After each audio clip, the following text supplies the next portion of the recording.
कल्याणातील आगरी कोळी मालवणी महोत्सवाने केवळ कोकणातील तरुणांनाच रोजगार उपलब्ध केला असे नाही. शहर ग्रामीण पातळीवर काम करणाऱ्या महिला बचत गट, सामाजिक संस्था, छोटे उद्योजक, स्थानिक कार्यकर्ते या सर्वांना एकत्र घेऊन आपल्या संस्कृतीचे कसे जतन करता येते याचा नवा आदर्श निर्माण केला आहे, असे कल्याण डोंबिवली महापालिकेच्या माजी महापौर शिवसेनेच्या महिला प्रमुख वैजयंती गुजर घोलप यांनी सांगितले. 15 ते 25 मे कल्याणमध्ये फडके मैदानात महाराष्ट्र कोळी समाज संघ व कोळी आगरी मालवणी प्रतिष्ठानतर्फे देवानंद भोईर यांनी आयोजित केलेल्या कार्यक्रमाची संदेश पाटील निर्मित रंग लोककलेचा या महाराष्ट्र संस्कृती दर्शन कार्यक्रमातील छत्रपती शिवाजी महाराजांच्या राज्याभिषेक सोहळ्याने यशस्वी सांगता झाली.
या महोत्सवाला खासदार कपिल पाटील यांनी उपस्थिती लावून स्थानिक समस्या सोडवण्याची ग्वाही दिली. महाराष्ट्र कोळी समाज संघ आयोजित भव्य कोळी आगरी मालवणी महोत्सव, त्यात हा महोत्सव गेले 5 वर्ष सतत राबवत आहे. हा 6वा वर्ष आहे. 6व्या वर्षाचा हा 9वा दिवस आहे सर. आणि अक्षरशः कल्याण शहरवासियांसाठी कोळी आगरी मालवणी आणि इतर समाज जो कल्याणमध्ये सगळं आलेल्या माध्यमातून साहेब काही लोकांना आपल्याला काय ह्या नुसता महोत्सव म्हणून एक समाजाची आपली परंपरा टिकावी म्हणून हे तर ठेवलंच पाहिजे. परंतु याच्यात आम्हाला काय देता येईल वेगळं या शहरवासियांसाठी असा मी एक उपक्रमातच घडवत येतो प्रत्येक वेळेस. आता आपण एक खासदार झाल्यात, आम्हाला एक अभिमानाने सांगावं असं वाटतं की आमचे जवळचे एकदम आम्हाला खासदार मिळाले आहेत. ही मागचे खासदार होऊन गेले साहेब. आमच्या खूप समस्या होत्या, छोट्या मोठ्या समस्या आहेत आणि आपल्याकडनं सुटतील ही आम्ही अपेक्षा ठेवतो.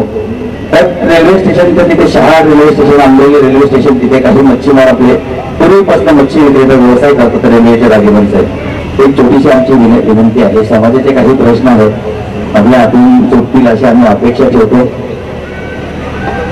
मी लोकसभेला उमेदवार असताना याच मैदानावर नरेंद्रभाई मोदी यांच्या सभेने माझ्या विजयाचं रणशिंग पोहोचलं होतं आणि तुमच्या सगळ्यांच्या आशीर्वादाने माझा विजय झाला. परंतु त्यानंतर आपली भेट झाली नाही, अनायशा संधी मिळाली. म्हणून तुमचे मी काही आभार मानणार नाही. मी मला विजय केले त्याबद्दल पण मी आभार मानत नाही. आभार मानले की आपला संबंध आहे तो तिथेच संपतो. म्हणून माणसाने नेहमी ऋणात राहावं. मी तुमच्या सगळ्यांच्या ऋणात आहे, त्याच्यासाठी मी तुम्हाला शुभेच्छा देतो. आपण जी समस्या सांगितली निश्चितपणाने या समस्याचं निराकरण करण्याचा मी माझ्या परीने शाश्वत प्रयत्न करीन, अशा प्रकारचे आपल्याला मी हमी देतो. या महोत्सवात शुभम ललित सरोदे या 18 वर्षाच्या गतिमंद तरुणाचा विशेष गौरव करण्यात आला. लहानपणात झालेल्या मेंदूच्या आजाराने शुभमची आकलन शक्ती गेली. 18 वर्षानंतर त्याला अस्तित्व शाळा सोडावी लागली, तरी त्याच्या आईने मोठ्या धैर्याने त्याच्यात आत्मविश्वास निर्माण करण्याचा प्रयत्न केला. त्याला कापराच्या वाड्यांच्या पुड्या बांधणे, उदबत्ती पुड्यात भरणे हे शिकवून स्टॉलवर बसवण्याची सवय केली. निरनिराळ्या कार्यक्रमात शुभमचे स्टॉल लागतात. यातून तो आईला मदत करतो. या प्रसंगी शुभम सहित त्याच्या आईचाही गौरव करण्यात आला. ते पाहून अनेकांचे डोळे पाणावले. Bureau report, India TV news.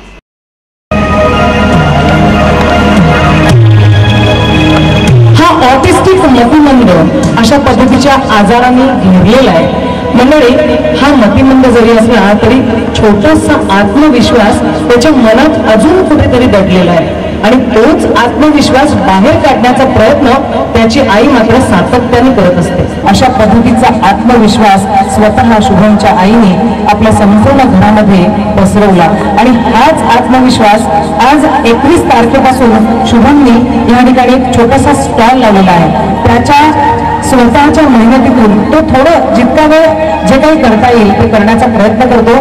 पण एक चांगला कौतुकाचा शब्द, सहानुभूती नाही पण एक कौतुकाचा शब्द आणि चल तू हे करू शकतोस, तू एक सामान्य मुलगा आहेस, अशा पद्धतीचं वक्तव्य प्रत्येकाचं जर असेल तर या मुलांमध्ये देखील काही ना काहीतरी बदल भविष्यात घडून येतील. मंडळी, त्या आईला पुन्हा एकदा एनर्जी लाभावी अशी ह्या व्यासपीठाला विनंती करते. धन्यवाद.